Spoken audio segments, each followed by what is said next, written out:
और अब बात कुदरत के प्रहार की। जुलाई के महीने में तेज बारिश के बीच देश के कई हिस्से ऐसे हैं जो जलमग्न हो चुके हैं। पहाड़ी इलाकों में हिमाचल से उत्तराखंड और मैदानी इलाकों में राजस्थान से बिहार तक सिर्फ पानी है।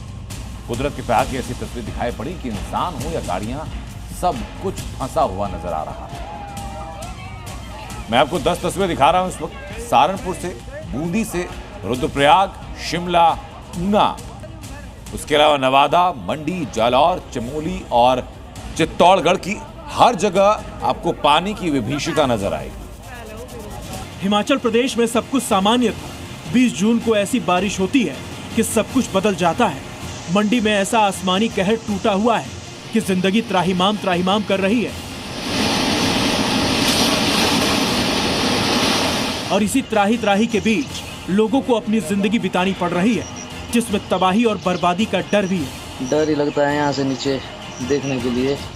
मंडी से आई तबाही की ये गवाही देती इस तस्वीर को देखिए, जहां कुदरत का ऐसा कहर मचा है जिसे देखकर आपके रोंगटे खड़े हो जाएंगे। मंडी के शियाठी गांव में लैंडस्लाइड के बाद चारों तरफ गहरी खाई बन गई और एक मकान टापू के बीच फंसा हुआ नजर आ रहा है, जो कभी भी भरभरा कर गिर सकता है। दूसरी तरफ हिमाचल में नदियों का लगातार बढ़ रहा जलस्तर डरा रहा है। बारिश के चलते स्वान नदी उफान पर है। वहीं नंगल डैम से 2500 क्यूसेक पानी छोड़े जाने के बाद सतलुज नदी का जलस्तर भी बढ़ गया है।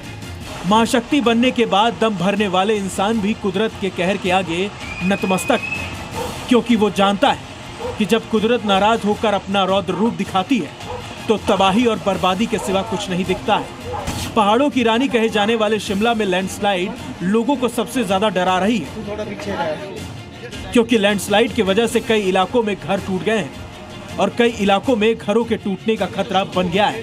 हिमाचल के अलावा उत्तरकाशी में लैंडस्लाइड से परेशानी बढ़ गई है। गंगोत्री नेशनल हाईवे बंद करना पड़ा, जिसके बाद बीआरओ लगातार रास्ता खोलने में जुटा है।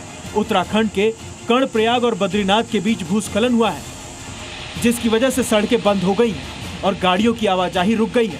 प्रशासन सड़क की मरम्मत का काम तेजी से कर रहा है। लैंडस्लाइड की घटना उत्तरकाशी ही नहीं बल्कि केदारनाथ मार्ग पर भी दिखी, जहां केदारनाथ जाने वाले मार्ग पर भूस्खलन के बाद बड़ी संख्या में तीर्थयात्री फंस गए हैं। प्रशासन की तरफ से रास्ता साफ करने का काम शुरू किया गया है। लैंडस्लाइड के बाद दोनों ओर काफी लोग फंस गए हैं, जिनको बाद में निकाला गया। रेस्क्यू करीब जो है 1500 से 2000 के बीच, जिनके द्वारा यात्रा की जा चुकी है, और कुछ जो जाने वाली यात्री है 15 से 2000 के बीच में इनके हमारे द्वारा रेस्क्यू किया गया। बाढ़ और तबाही की ये तस्वीरें बताती हैं कि पहाड़ों पर मौसम ने बगावत कर दी है।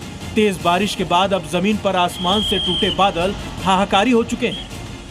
आसमान से बरस रही आफत और जल सैलाब मुसीबत का दूसरा नाम बन चुके हैं। ब्यूरो रिपोर्ट, ज़ी मीडिया। Zee News।